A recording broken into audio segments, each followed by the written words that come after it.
Hello guys, সবাই কেমন আছেন?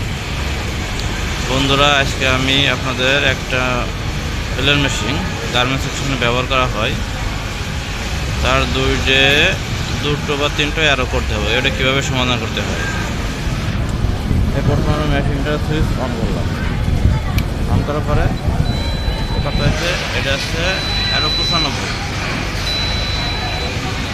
এই 95 হচ্ছে প্যাডেল ইউনিট। প্যাডেল পাড়া থাকলে এরকম হবে, আর প্যাডেল ভেঙে গেলে এরকম হবে। তখন আমি ছেড়ে দেবো, প্যাডেল ছেড়ে দেবো, আবার অফ করলাম। অফ করার পরে এই মেশিনটা ওই করে এটা চাপ দিলে, এটা চাপ থাকলে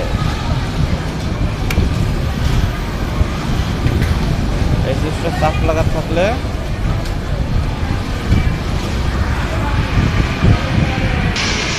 এই সুইচটা চাপ লাগা থাকলে আরও ডাবল সুইচ থাকবে, ডাবল সুইচ।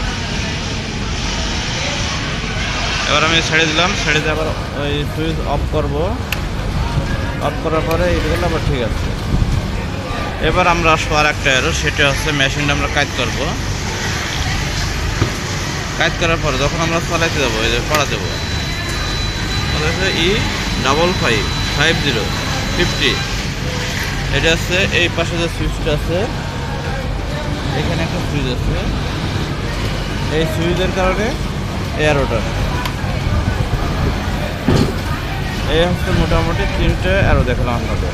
তো সবাই ভালো থাকুন। যারা আমার ভিডিও দেখেন, আমার ভিডিওটা